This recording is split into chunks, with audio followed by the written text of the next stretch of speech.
연희는 숨을 죽이고 조심스럽게 물었습니다. 아버님, 이건 어떤 일 하셨던 거예요? 나는 그제야 천천히 입을 열었습니다. 1971년부터 4년간 북쪽으로 몇 번 다녀왔다. 당시엔 북파공작원이라는 이름이 있었지. 새벽 6시 저절로 눈이 떠졌습니다. 알람도 필요 없었습니다. 아내가 살아있을 때부터 이어져 온 습관이라 그런지 이제는 몸이 먼저 기억을 하더군요. 뜨거운 물을 받아 수건을 적신 뒤 거울 앞에서 얼굴을 닦았습니다. 거실로 나가니 창밖으로는 참새 우는 소리가 들렸습니다. 혼자 사는 집은 조용합니다. 아무 소리도 없이 오직 냉장고 돌아가는 소리만이 살아있다는 걸 알려주는 공간이죠. 어제 저녁 큰아들에게서 전화가 왔습니다. 아버지, 내일 연희랑 같이 식사하러 갈게요. 저는 짧게 그래라 하고 전화를 끊었습니다. 괜히 더 말을 붙였다가 또 불편할까 싶어서 요즘은 말 한마디도 조심스럽습니다. 며느리 연희는 예의는 있는 사람입니다.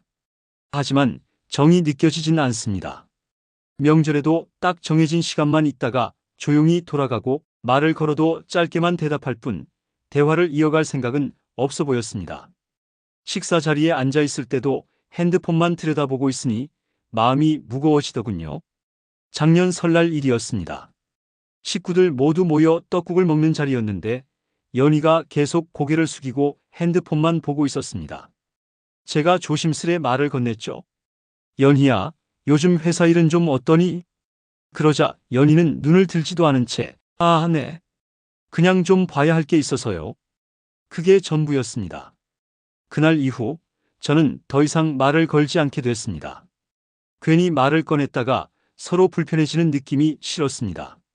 그렇게 대화가 끊기고 나니 어느 순간부터는 며느리 얼굴을 똑바로 쳐다보는 것도 망설여졌습니다. 요즘은 사람이 같은 공간에 있어도 마음은 따로따로인 느낌이 듭니다.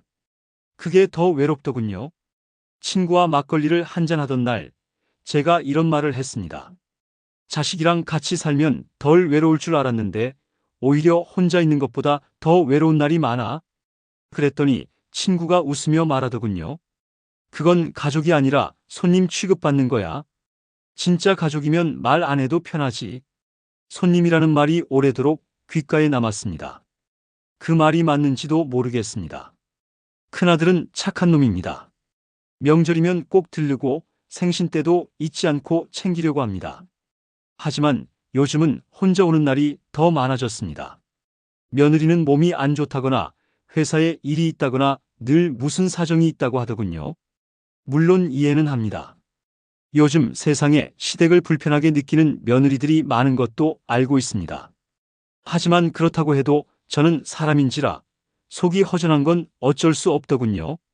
어느새부터인가 저는 집안에서 가장 조용한 사람이 되었습니다. 말없이 식탁을 차리고 말없이 밥을 먹고 누가 와도 먼저 인사를 하지 않고 그냥 가만히 소파에 앉아 창밖을 바라봅니다. 그 자리가 마치 그림자처럼 앉아있는 자리 같습니다. 빛이 있는 곳에 늘 따라는 가지만 실체는 없는 존재처럼 느껴지는 자리 말입니다. 오늘도 아들 부부가 온다고 했습니다. 저는 물컵을 2개 꺼내어 작은 쟁반에 올리고 방석에 주름을 펴며 준비를 마쳤습니다. 그저 오늘만큼은 며느리가 저를 눈으로라도 한번 따뜻하게 바라봐 주었으면 좋겠습니다. 현관문이 열리고 아들 내외가 들어섰습니다. 나는 평소처럼 입꼬리를 들어 올려 인사했지요. 왔니?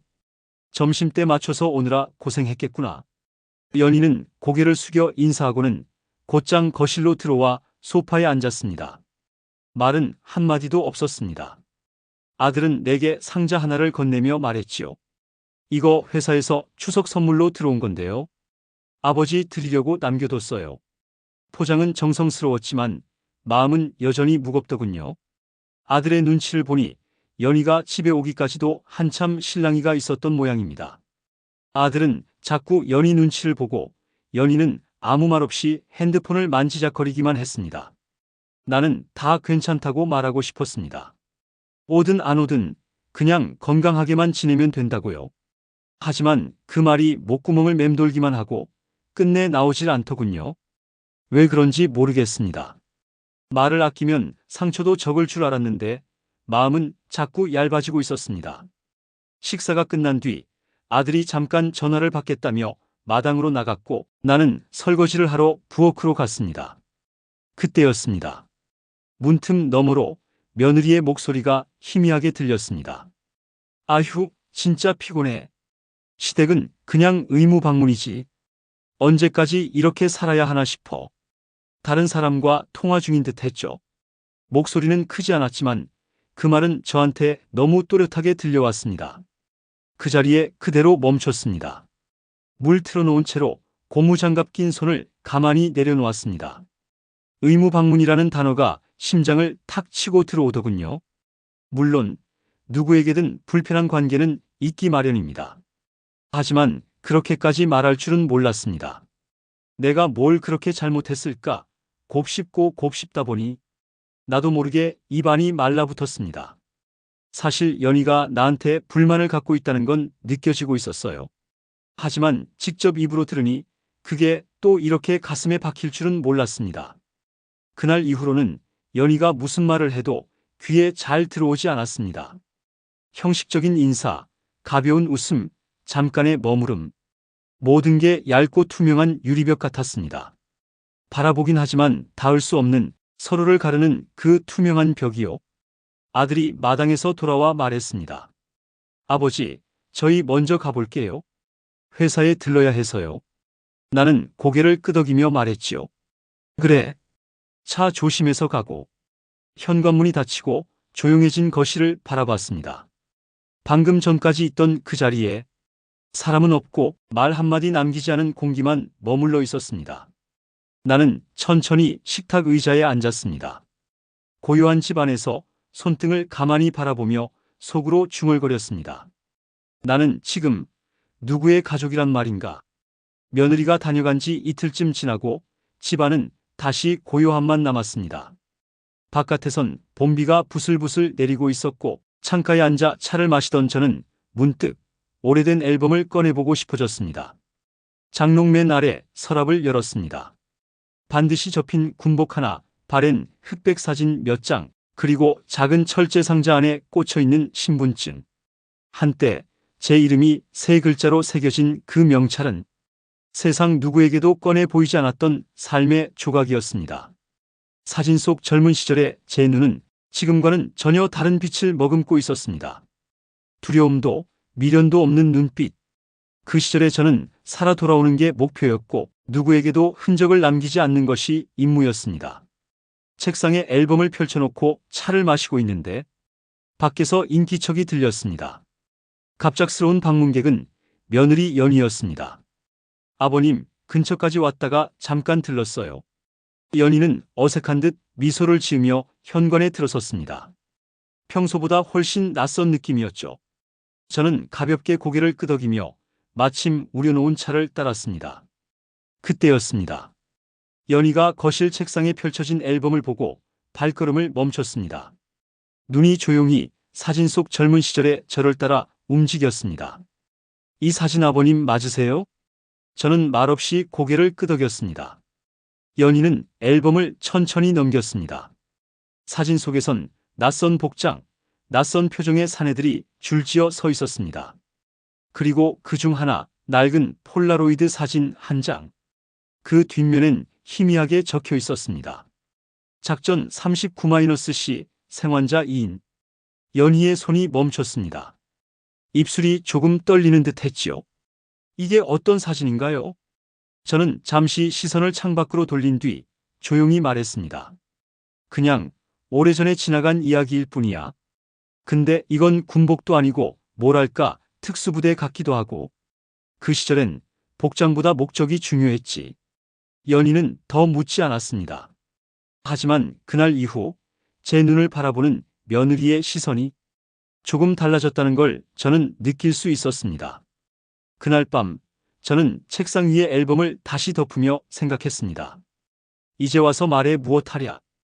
복수도 명예도 없이 살아남았다는 그 사실 하나로 충분한데 침묵으로 묻고 살아온 시간들이 다시금 마음속에서 고개를 들고 있었습니다.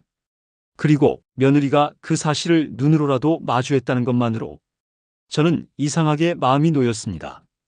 그건 이 집에서 처음 느껴보는 낯선 온기였습니다. 그날은 어쩐지 가슴이 조금 조이는 아침이었습니다. 비가 그치고 바람이 차가워졌고 작은 동네 슈퍼에 들러야겠다는 생각이 들었습니다. 김치 냉장고가 비어 있었거든요. 저는 옷을 챙겨 입고 장바구니를 들고 집을 나섰습니다. 동네 슈퍼는 집에서 몇 걸음이면 닿는 거리였습니다. 이웃들과 가끔 마주치는 곳이지만 평일 오전은 늘 한산했지요. 그런데 슈퍼 입구에 다다르려던 순간 낯선 소리가 들려왔습니다. 숨죽인 듯한 신음과 억눌린 목소리. 그만 두세요, 제발. 익숙한 목소리였습니다. 나는 반사적으로 발걸음을 멈췄고 그 골목 모퉁이로 시선을 돌렸습니다. 그곳엔 연희가 서 있었습니다. 남자의 팔에 가방을 붙잡힌 채 당황한 얼굴로 밀려나고 있었지요. 그 남자는 마스크를 쓰고 손에 뭔가 반짝이는 것을 쥐고 있었습니다. 칼이었습니다. 그 순간 저는 생각보다 먼저 몸이 움직였습니다. 장바구니는 손에서 떨어졌고 발은 이미 골목 안으로 뛰어들고 있었습니다. 멈춰! 낮고 짧게 내뱉은 한마디. 남자가 놀라 돌아봤습니다. 그 눈빛에서 읽혔습니다. 이 노인은 만만하지 않다는 걸. 그 다음은 오래된 본능이었습니다. 수많은 새벽 훈련소의 땀냄새, 밤낮 없이 익혔던 기술들. 몸이 기억하고 있던 움직임이 순식간에 발휘됐습니다. 남자의 손목을 틀고 허리를 잡아당기고 무릎으로 제압했습니다. 그 모든 과정이 몇 초였을지 모르겠습니다. 하지만 그 짧은 순간 제 눈엔 시간이 늘어지는 것처럼 보였습니다. 아버님! 연희가 외쳤습니다. 숨이 가쁘고 눈이 흔들리는 얼굴. 그녀의 손에 잡힌 가방이 바닥에 떨어졌고 나는 남자의 손목을 확실히 꺾은 뒤 땅바닥에 고정시켰습니다. 주변 상인이 경찰을 불렀고 남자는 곧 경찰차에 실려갔습니다. 정신없이 돌아가는 와중에도 연희는 제 앞에서 한동안 말을 잇지 못했습니다. 며느리의 두 눈이 처음으로 나를 존경이라는 감정으로 바라보고 있었습니다. 아버님, 그 아버님이 어떻게 그렇게... 나는 조용히 손을 털며 말했습니다. 오래전에 배운 거야. 그냥 몸이 먼저 움직여서. 연희는 그날 저녁까지도 아무 말 없이 제 곁에 앉아 있었습니다. 차를 데워 내놓으려 했지만 손이 떨려 자꾸 물을 흘렸습니다. 나는 가만히 앉아 며느리를 바라봤습니다. 며느리 역시 고개를 숙인 채 계속 제 눈치를 보고 있었습니다. 그날 밤 나는 오래전 작전에서 살아남았던 그때보다도 더 가슴이 뛰고 있었습니다. 처음이었습니다. 누군가를 살리기 위해 몸이 움직인 게, 그리고 그게 내 며느리였다는 사실이 이상하게 마음 깊숙이 울컥하게 만들었습니다. 며칠이 지났습니다. 연희는 그날 이후로 3번이나 집을 들렀습니다. 그전까진 큰아들이 먼저 말하지 않으면 얼굴 보기 힘들던 사람이었는데 이젠 묻지도 않았는데 직접 찾아오는 모습이 낯설었습니다.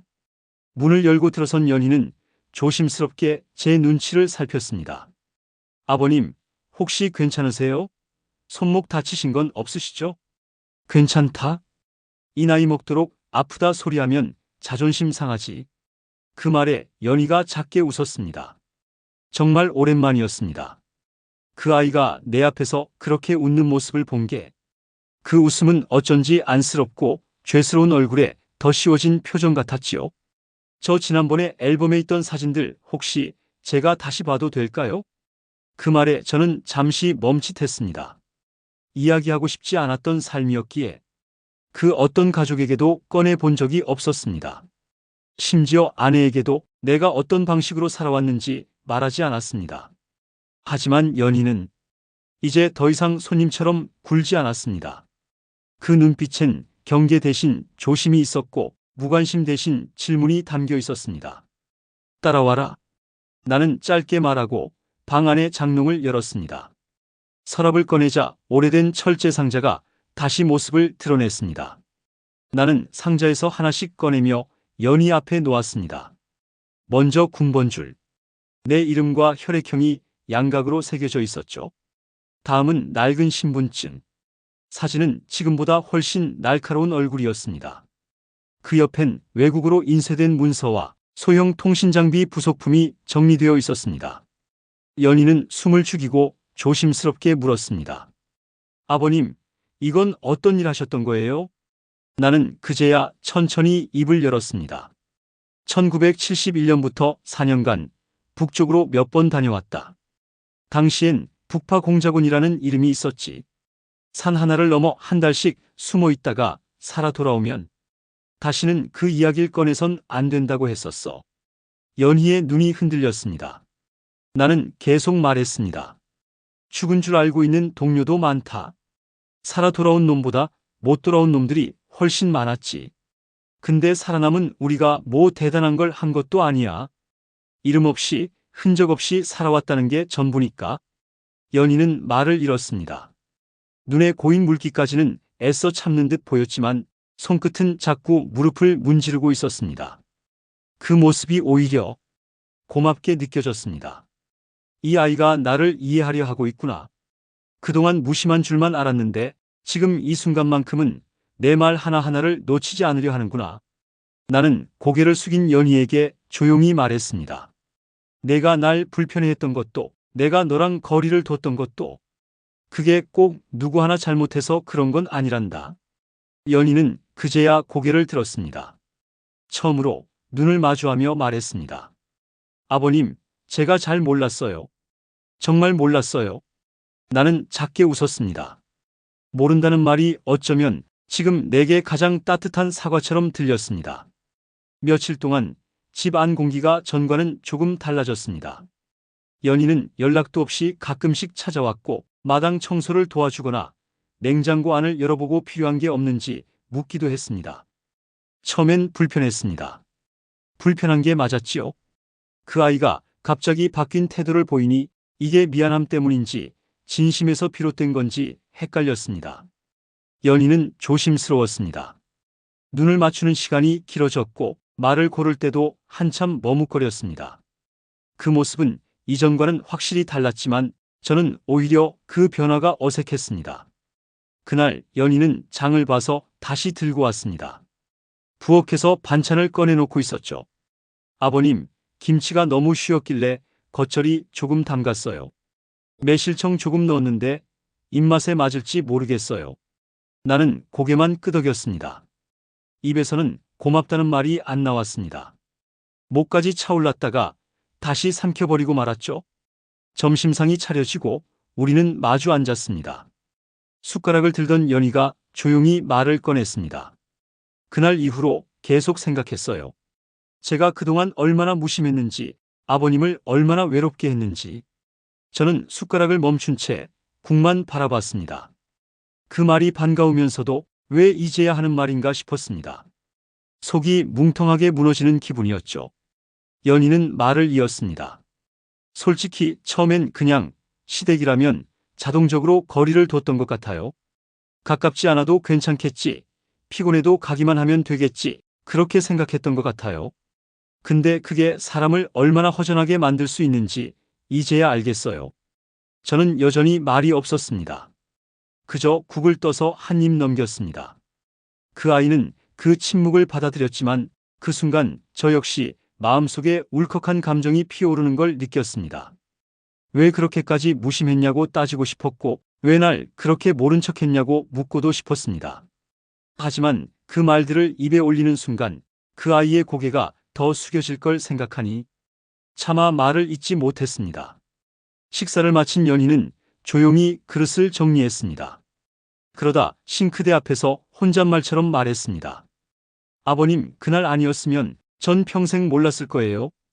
그게 더 무서워요. 그 말이 제 가슴을 무겁게 때렸습니다. 삶 전체를 침묵으로 덮고 살아온 내가 결국 이렇게 한 번의 사건으로 이해받는 아이러니. 하지만 저는 그 침묵 덕분에 살아남았고 그 침묵 덕분에 내 가족을 지켜낼 수 있었습니다. 지금 연희와 나 사이에는 아직 말로는 건널 수 없는 벽이 남아 있었습니다. 하지만 그 벽 너머에서 처음으로 서로의 온기를 느끼고 있다는 사실 하나만으로도 조금은 괜찮다는 생각이 들었습니다. 밤부터 몸이 으슬으슬 떨리더니 새벽엔 숨 쉬는 것도 버거웠습니다. 기침이 가슴 깊숙이 박히고 몸에 열이 가득 차오르는 느낌. 이상하다는 걸 느꼈을 땐 이미 몸을 제대로 가눌 수 없었습니다. 큰아들에게 연락을 하려다 손이 떨려 휴대전화를 떨어뜨렸습니다. 침대에 주저앉아 한참을 멍하니 있다가 겨우 집 전화를 붙잡고 병원에 전화를 걸었습니다. 그날 오후 나는 대학병원 병실에 누워 있었습니다. 진단명은 폐렴.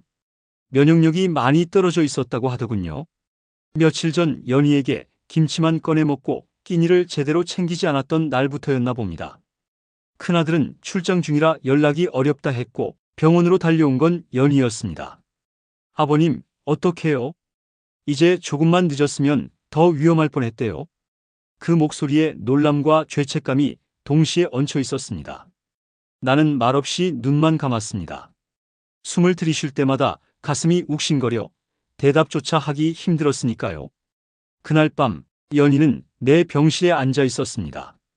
옆에 앉아 제 손을 닦아주고 이마에 물수건을 올려주고 건강보험 카드며 약 봉투를 정리하며 한숨도 자지 않고 곁을 지켰습니다. 나는 뜨거운 숨 사이로 조용히 말했습니다. 살면서 가족한테 고맙단 소리 한 번도 못 들었구나. 연희가 제 손을 꼭 잡았습니다. 저 지금 그 말 아버님께 드리고 싶어요. 뭐라고? 살려주셔서 그리고 이제라도 다가올 수 있게 해주셔서 정말 감사합니다. 그 말을 듣는 순간 마음 한쪽이 무너져 내리는 기분이었습니다. 이 말 한마디가 듣고 싶어서 나는 그동안 그렇게나 애쓰며 입을 다물고 거리를 유지하고 참고 있었던 걸까. 그제야 제 눈에 눈물이 고였습니다. 70년을 넘게 살아오면서 아무도 몰랐던 눈물이 서서히 뜨거워진 두 눈을 적셨습니다. 연희야. 제 입에서 처음으로 그 아이 이름이 나왔습니다. 이제 너무 늦은 건 아니겠지. 연희는 고개를 저었습니다. 아니요. 지금부터 시작하면 돼요. 제가 이제 진짜로 가족이 되어 볼게요. 그 말 한마디에 가슴 한가운데 쌓여있던 벽이 조용히 무너져 내렸습니다. 나는 다시 눈을 감았습니다. 잠이 밀려오듯 마음이 고요해졌습니다. 이번엔 두려운 게 없었습니다. 처음으로 내가 혼자가 아니라는 확신이 들었으니까요. 퇴원한 날 햇살이 무척 부드럽게 느껴졌습니다. 병원 복도를 걸어 나올 때 왼손에 들린 퇴원서보다도 연희가 들고 있던 작은 보온병 하나가 더 따뜻하게 느껴졌습니다. 이거요. 아버님 좋아하시는 들깨 미역국 끓였어요. 새벽부터 한 번은 넘쳐버려서 다시 끓였어요. 그 말에 저는 처음으로 웃었습니다. 그래. 미역국 냄새가 진하네. 잘했구나. 차를 타고 집에 돌아왔을 때 거실은 정갈하게 정리되어 있었고 탁자 위엔 깨끗이 달인 방석 2개가 놓여 있었습니다. 연희는 말없이 가방을 내려놓고 부엌으로 향했습니다. 그리고 차분히 식탁을 차리기 시작했습니다. 들깨 미역국, 고등어 조림, 무생채, 그리고 손수 만든 겉절이. 접시 하나하나에 손길이 묻어 있었습니다. 아버님, 이건 제가 직접 끓인 거예요. 제 방식이라 익숙하지 않을 수도 있지만 한번 드셔보세요. 그래. 잘 먹을게. 숟가락을 들고 첫 국물을 넘긴 순간 미묘한 감정이 올라왔습니다. 간이 아주 조금 짰지만 그게 이상하게 눈시울을 뜨겁게 만들었습니다. 나는 천천히 말했습니다. 옛날에 내 시어머니가 해주던 국이랑은 조금 다르구나. 연희가 움찔하더니 얼른 덧붙였습니다. 죄송해요. 제가 아직 손맛이 모자라서. 아니다. 그 사람보다 낫다? 친하다. 정성이 느껴진다. 그 말에 연희가 멍하니 절 바라보았습니다. 그리고 아주 작게 입꼬리를 올렸습니다. 식사를 마친 뒤 연희가 조심스럽게 제 앞에 작은 상자를 내밀었습니다. 검은 리본으로 묶인 그 상자를 열자 안에는 액자 하나가 들어 있었습니다. 제가 북파 공작원 시절 찍힌 낡은 사진 한 장, 그리고 그 아래엔 우리 가족을 지켜준 아버님께 라고 금빛으로 새겨져 있었습니다. 저는 말없이 그 액자를 들여다봤습니다. 그 안에 담긴 얼굴은 내가 살아온 삶을 상징하는 징표였고 이제는 그걸 가족 앞에 놓아도 된다는 허락 같았습니다. 그날 저녁 연희는 떠나지 않고 소파에 앉아 있었습니다. 고요한 집안, 낯설게 느껴지던 그 아이의 기척이 처음으로 따뜻하게 스며들었습니다. 나는 조용히 입을 열었습니다. 연희야, 내 아버님, 이제는 나도 너한테 기대도 되겠니? 그 말에 연희는 조금도 망설이지 않았습니다. 당연하죠. 오늘부터 아버님이세요. 그 순간 나는 내가 다시 살아있는 사람이라는 걸 느꼈습니다. 이제야 말할 수 있었습니다. 이 집엔 가족이 있습니다. 오늘의 사연은 여기까지입니다. 사연을 듣고 어떤 감정이 드시나요? 댓글에 남겨주세요. 감사합니다.